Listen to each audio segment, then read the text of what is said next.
Thank you, Diane. Okay, so here's the thing. I have to do this and approach it as a teacher. So I'm going to give you all a do now. And a do now is the first thing that you do when you come into the class.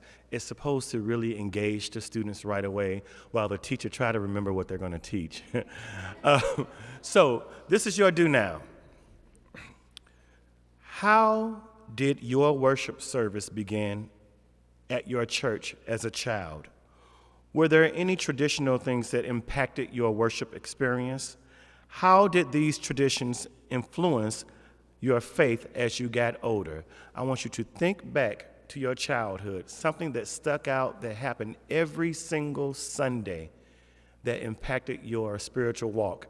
Take about 3 minutes. You can discuss it with your partner. You can get up and talk to other people, but take that time to do that now. Starting now. Okay, we're on the lower end of the moment. So as we're dying down, I want some of you, if you want to stand and maybe you want to talk about what your neighbor experienced or what you experienced as a child coming to church. And I'm going to give you my first time going to a particular church experience to see if it was something similar to yours. Anyone want to share? Sure, go ahead. I don't think you'll need to have me stand to hear my voice.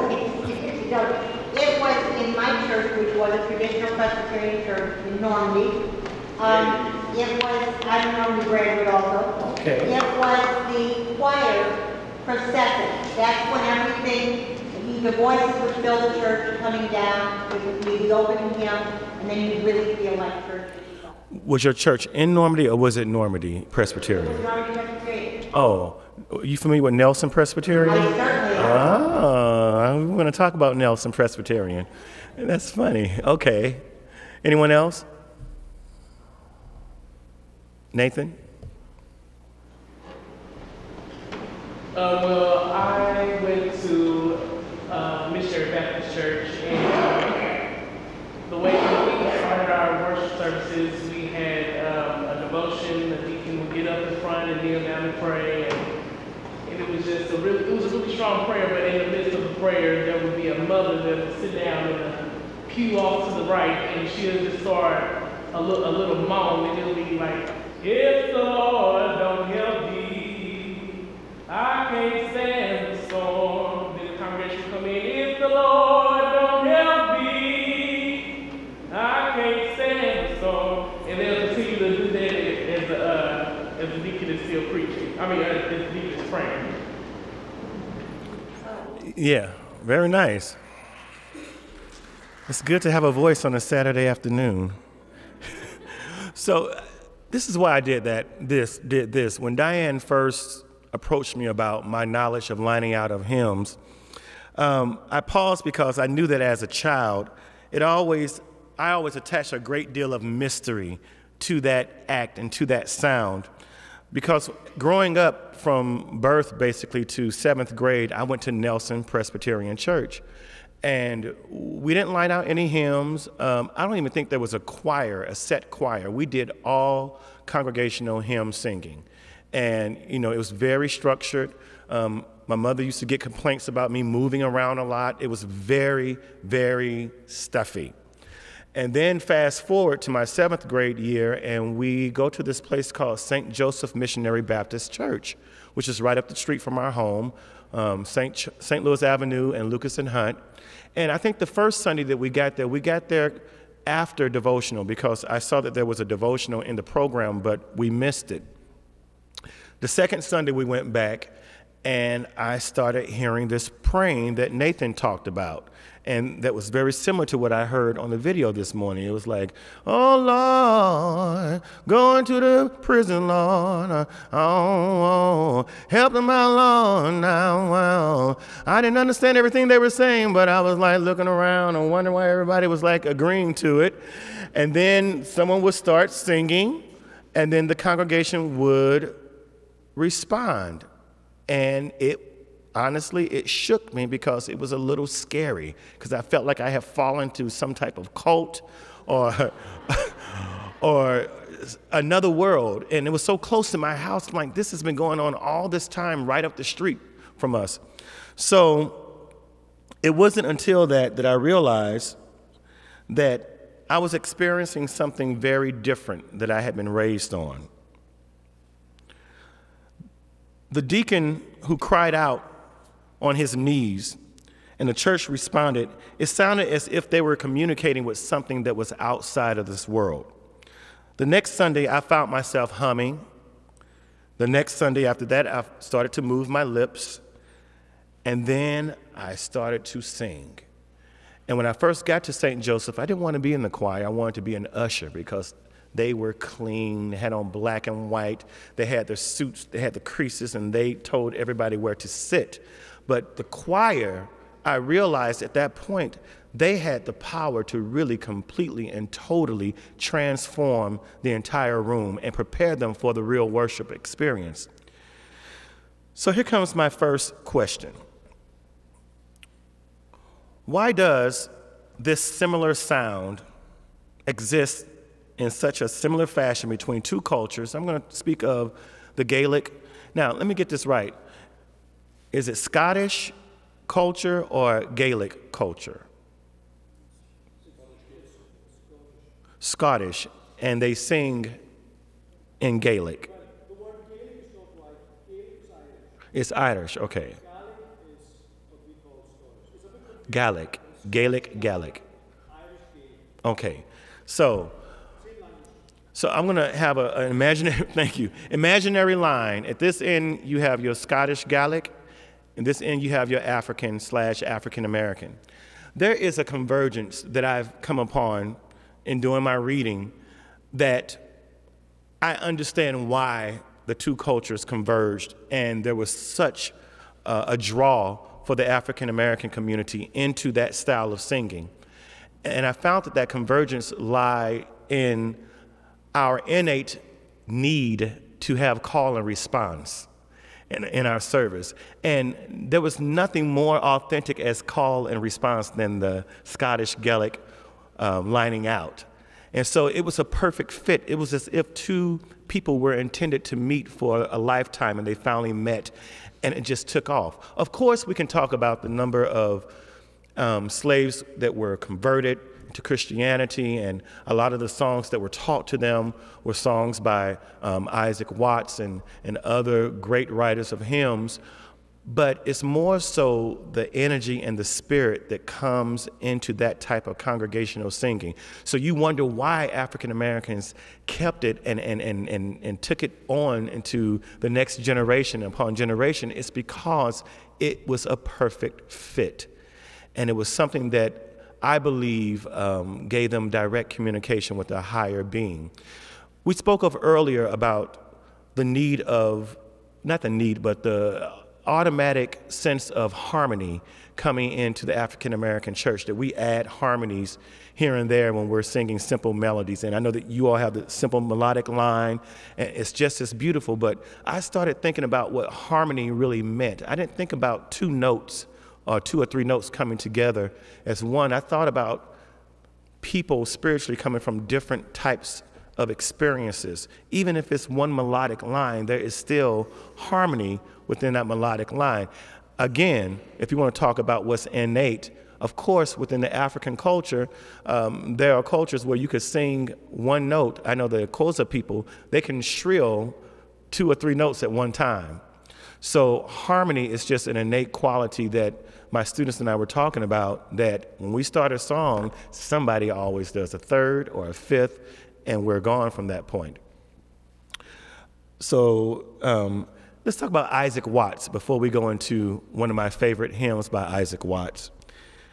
I grew up thinking, from Pastor Stevenson at St. Joseph Missionary Baptist Church, that every hymn was written by Isaac Watts.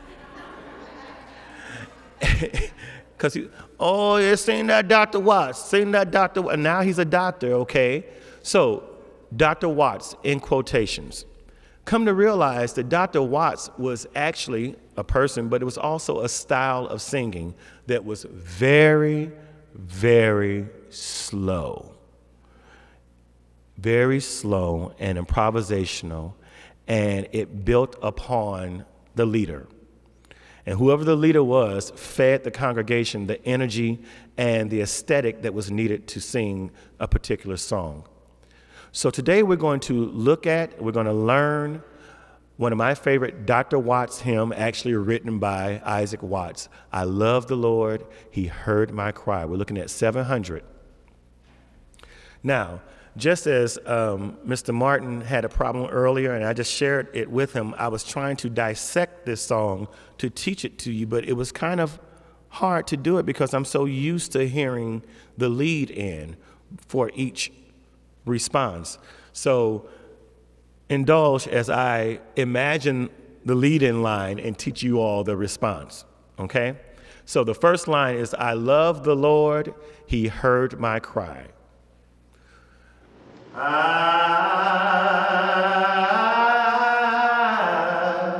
love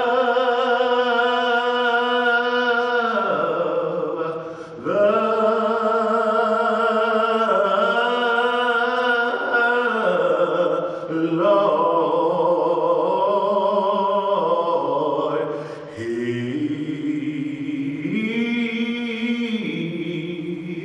heard my cry.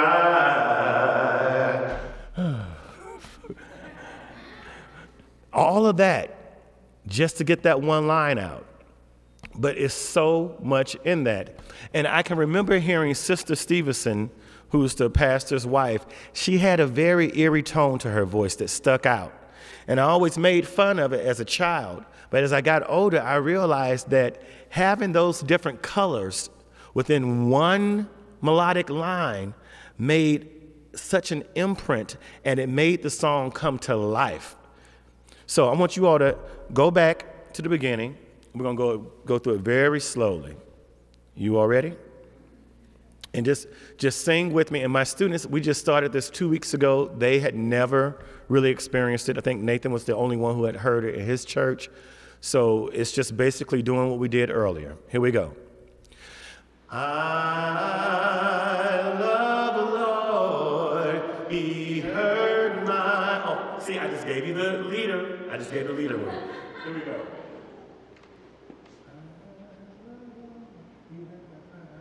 I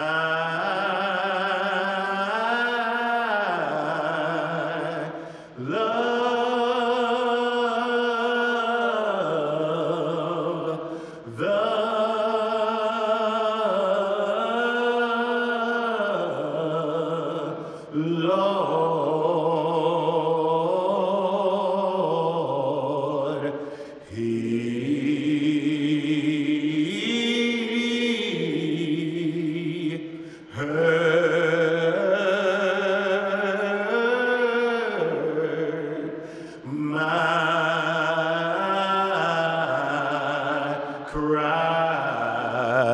Now, I cleaned it up. I said the, right? We didn't say that at my church.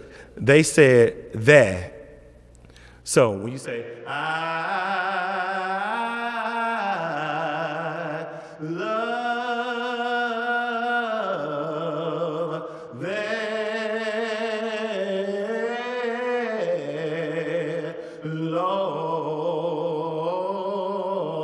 Lord, he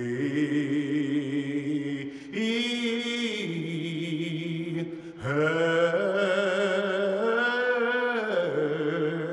my cry. The next one is, and pitied every groan. And pitied every groan. Same tune. And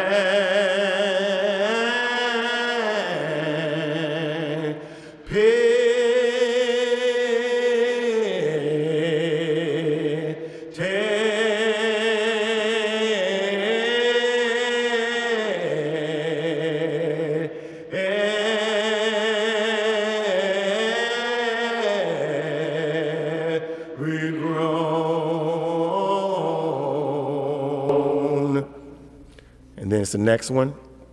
Let's do that again. Put them both together from the beginning. So the leader will give, I love the Lord, he heard my cry.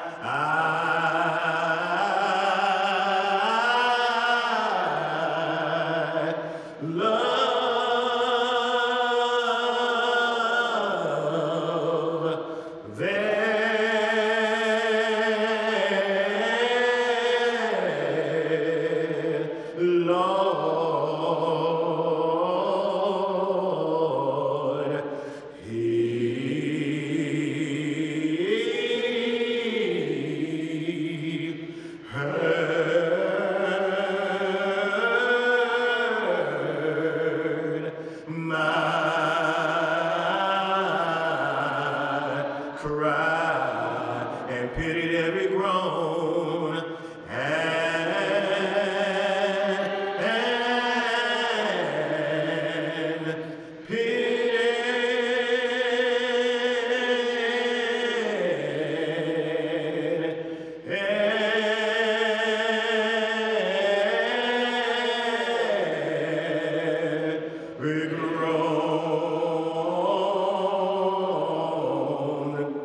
We have, long as I live, our trouble rise. So, long as I live, while trouble rise.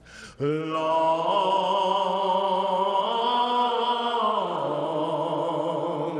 as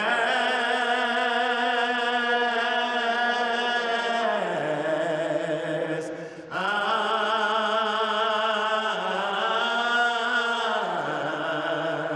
live.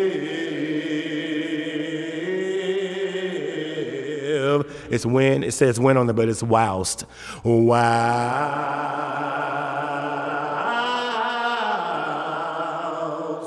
trouble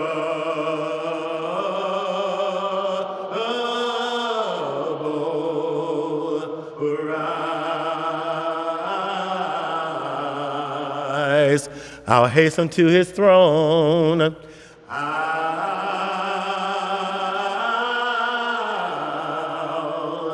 haste to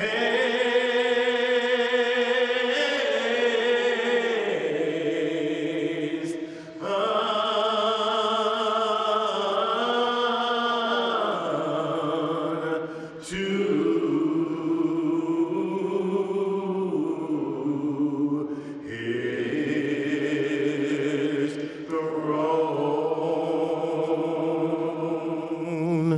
All right, y'all got it? Let's go back to the beginning. Now, what's interesting is basically every line is the same, with the exception of the endings. So if I change it up, don't be surprised, because I learned it at St. Joseph Missionary Baptist Church, and then I went to a couple other missionary Baptist churches, and they did it differently. I listened to many on YouTube. I'm like, oh, okay, well, that's a little different. But it's really all about who? The leader. So we're going to start it again. Y'all ready? And then we'll have you do it by yourselves. So I'll give you the line, and then you repeat. I'm going to take it up a little bit. I love the Lord, he heard my cry.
I got caught up.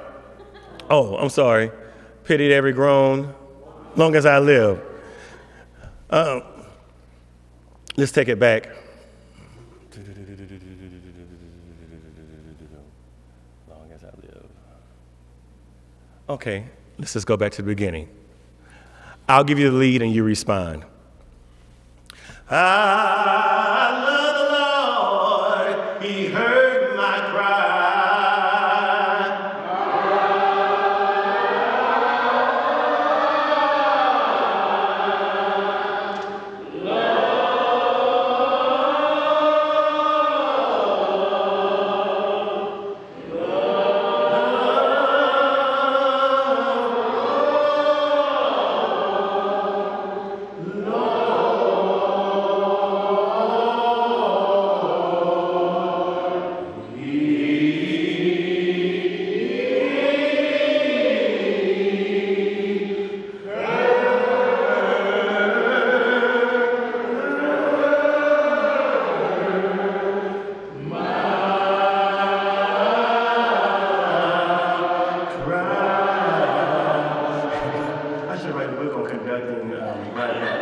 pity that we grown.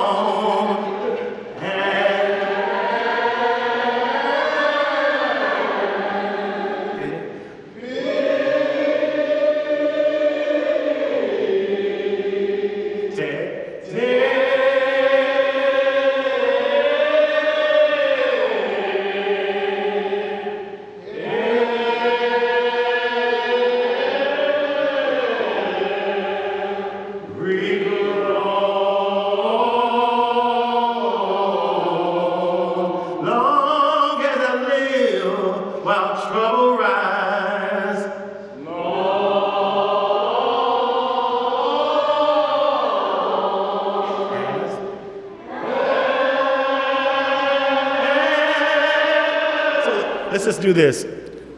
If it's up here, it's the highest. Okay? If it's up here in the middle, this is the okay?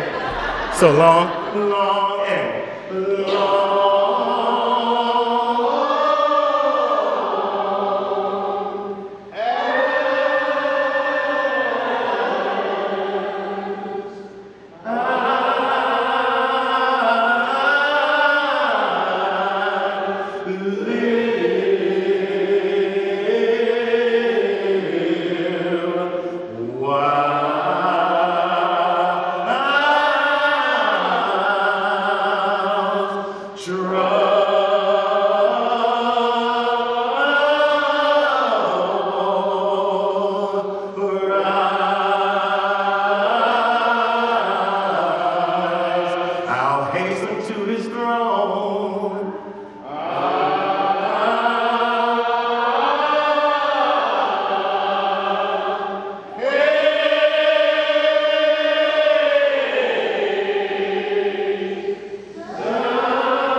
Give yourselves a hand. That was beautiful.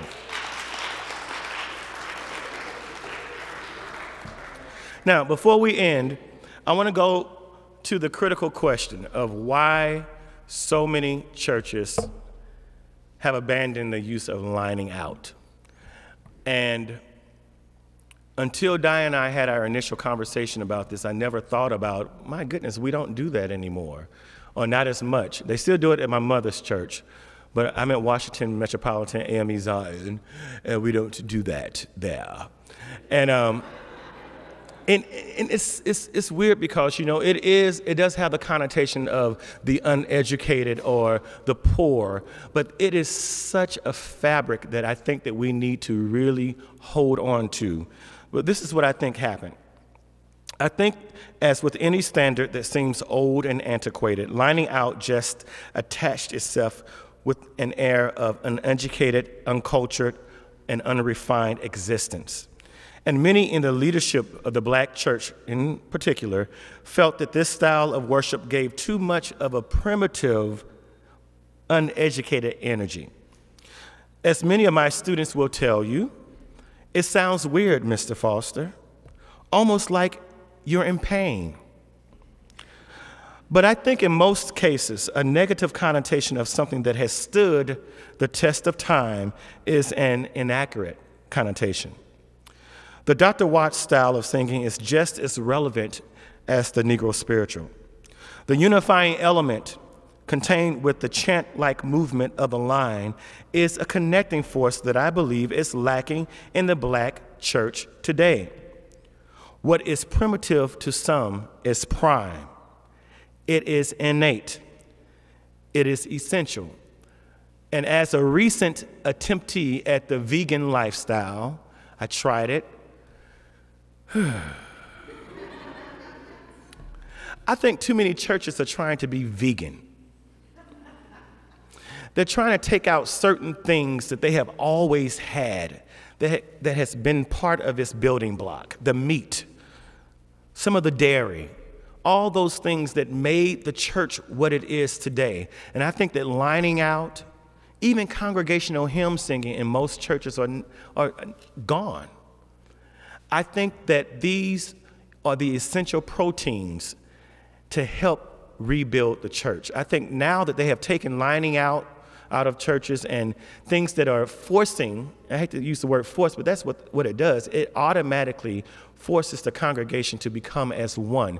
When you take those elements out, then what becomes more important would be your prosperity preaching, what you can get type of preaching, make you feel good type of preaching, instead of pushing the button that has always worked.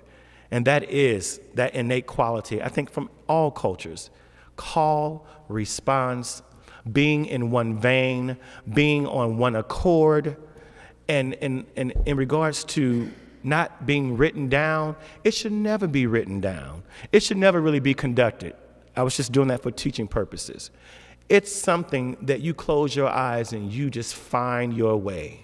You find your way, and as you're finding your way, hundreds of other people are finding their way, and that is how we connect spiritually. I am very honored to have been part of this. I am very, very changed in my opinion of lining out as a result of this, and would do my work as a minister of music at my church to make sure that we start to implement this back into our service, because it's so essential. Thank you, Diane, so much for this opportunity. I'll take any questions. And we want to do this again before you step in. Definitely. Okay. Any questions? Yes. What churches in the St. Louis area that you know of still do this on a regular basis? Mount Beulah Missionary Baptist Church, St. Joseph Missionary Baptist Church. Primarily, most of your missionary Baptist churches will do this. What's the other one? What's the one with the Reverend, the one who, he looks like a bird in the face. Bishop, Mount Ivory. Yeah, Mount Ivory Missionary Baptist. He does, he looks like an eagle. And I grew up thinking that he was part of the, no, sorry. But yeah, go ahead, I'm sorry. This is a wonderful natural sound, but do you always sing in a minor key? That's a very good question. That's all I've ever heard. Like, a charge to keep, I have a God to glorify. It goes, all those songs chant like are usually in a minor key. Well, that's interesting because you sang in the major third, but you planted the seventh. Yes. So it's a mix.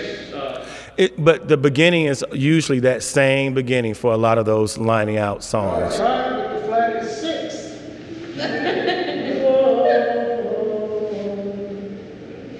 Exactly. Any more questions? I think the thing that strikes me more than anything else is how suitable it is to the language. Whereas Gaelic psalm singing is suitable to us as a language. And if you was to be at a church who published the most conservative about churches, was the first church to pretty much abandon Gaelic, and they have exclusive English, and they do this bizarre thing where they sing at communions and at wakes. Gaelic singing SPAE in English, and it sounds terrible. It's like opera in Italian. It works well, and to me, the thing that strikes me about what you do, it fits so well into the English, into the English. Now, are you all together? When Gaelic psalm singing, head coffee happens, even when it comes out at different times.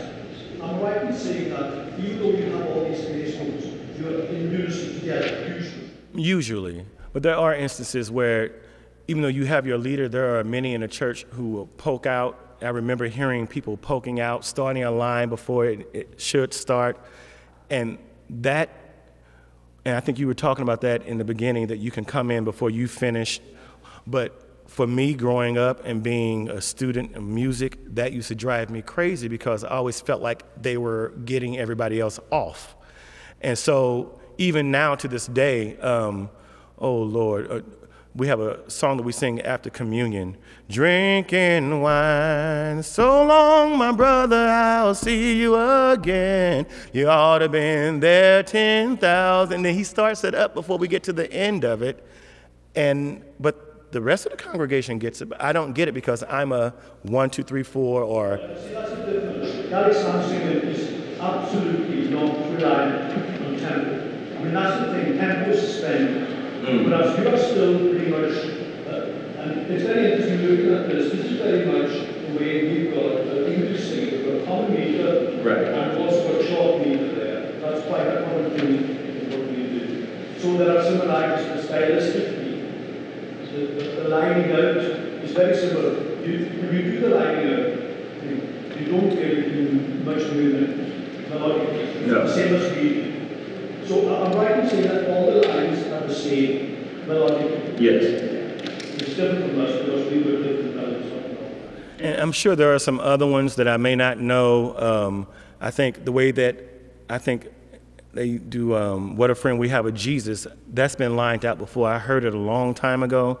Can't remember how it goes, but that one's a little different in regards to whether it stays within a certain time or tempo. It kind of goes throughout changing, but the one like I Love the Lord and A Charge to Keep, those are very, I think it had to do with the foot stomping on the ground and that need for that metronome, that inner metronome to have a voice as well. I must confess, I have to say that it's absolutely amazing. It's brilliant because to me, I knew a wee bit about lining out. The year seeing how it actually works, I'm of the same view as yourself. I can't understand how we can have that in it. Because there's nothing modern nowadays that's going to touch that. Everyone is taking part. It's this communal thing. It's the way of the world. We have let go of a lot of genuine, authentic things that worked in the past, in the church especially. I learned that this is very different from what I was I'm sorry. I learned that this was a lot different than what I had been thinking mine was within the African American community. Because I've gone to some churches where during the worship service, when everybody's worshiping, basically on the Lord Himself, I've heard, ladies come out and start just like you and just singing their heart out towards the Lord, and then suddenly here will come in another 2 or 3, and then before you know it, you've got this, they're waiting for her, she's, Right. yeah, and it would just come out of just the worship service. And that's what Nathan experienced. Yeah, it came out of nowhere, and it sometimes it does come out of a moan. I've never seen it this way. But this is more presentational, and in a lot of churches, if the pastor, I think our pastor before his sermon would do a lining out, and it was customary for him to do that, or sing Amazing Grace, one of the two, before he actually went into his sermon. In the Dr. Watts style, is there like a menu of melodies, or does every text have its own traditional melody, or so? They usually just made them up because, of course, they couldn't read music, but it's more so the tempo of the doctor that makes it Dr. Watts style, which is a very slow and sometimes even tempo and sometimes uneven, depending on what you're singing.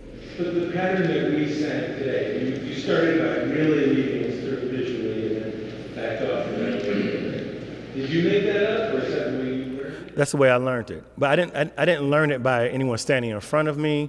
Just orally, I just remember that that's what I heard. Did you learn it from that particular text, or? I didn't learn it from any text. I just heard it every Sunday. So you could sing that same pattern within you? Yeah. Well, if you could, but I only relate that to I Love the Lord. To me, that's the only way that I Love the Lord sounds. So there are maybe traditional patterns. It could be, let's put it this way. I think that in the experience of the slaves or the post-slavery, I think their experience was whatever the leader made it is what it was. I think I could take I Love the Lord and make it something totally different and have you all follow depending on how I place the melody. What is the time frame for the start of the Dr. Watts style? Well, as far as the style itself, I believe it's post-slavery. And I was reading about the camp meetings that were taking place where a lot of the blacks and the whites were worshiping together. They really came alive during that time as well. And I'm trying to remember her name. Her name is Dina from University of Chicago. I'll come up with it in a second, but yes. There's a book, there's a man by the name of Whitelaw Reid who went around to these camp meetings and kind of documented what he heard. And what he used words such as uncouth and lazily to reference how the blacks and whites were singing these songs, but that was what was the Dr. Watts style. Was an actual Dr. Watts? There was an actual Isaac Watts who was in the 1700s, and he wrote many books of, well, I think 100 hymns or so. We have like 14 in our hymn book, so that it is the same person, so It is the same person. hymns were written in that style originally? No. These, like, I Love the Lord, and I think we looked for an actual version of it that's written out. I couldn't find one. The first 2 or 3 notes, and then it goes off. Right. And then traditionally what people know now as I Love the Lord is what Richard Smallwood did many years ago. I love the Lord, he heard my cry and pitied it. That one. But as far as Isaac Watts himself, there are over 100 hymns that I think that most of the missionaries used to convert the slaves to Christianity, and it stuck with them, and it was passed down orally from generation to generation. So they put his hymns into that style. Yes, exactly. What he did, Sylvia, was poeticize the Gospels. Yes.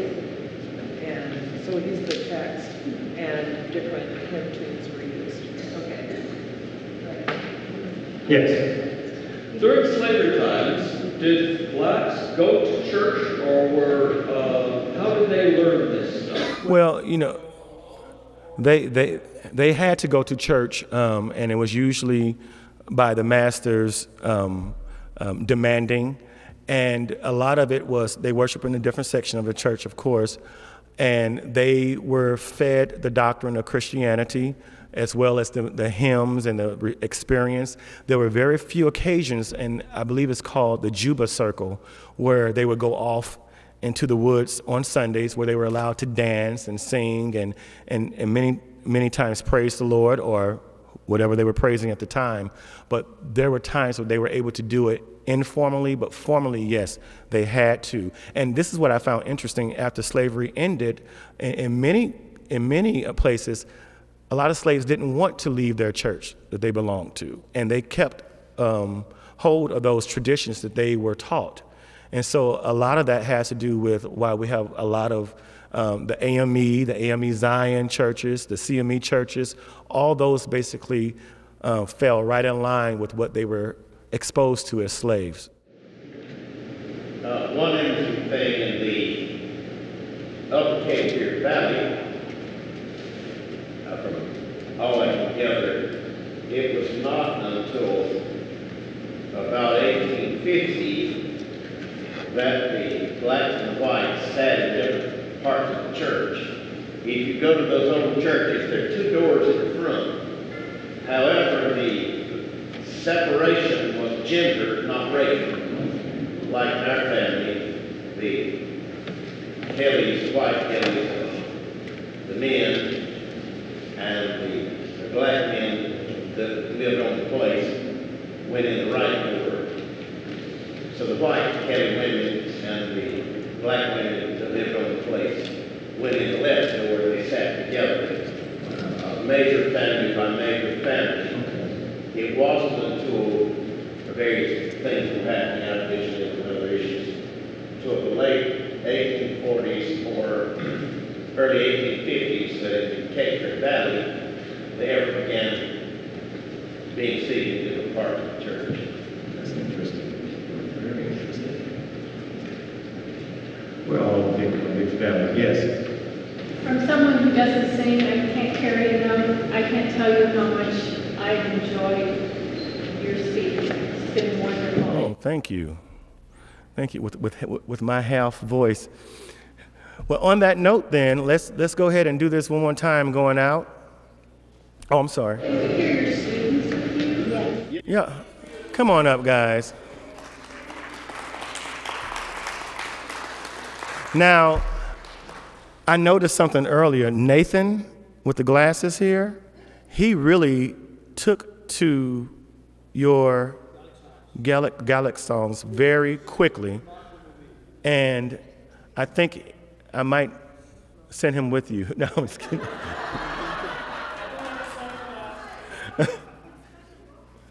Yeah, go abroad. All right, y'all ready? Here we go, everybody. Let's stand. Let us all stand. I'm going to channel my pastor. I love the Lord. He heard my cry.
Thank you. Thank you. Is that it?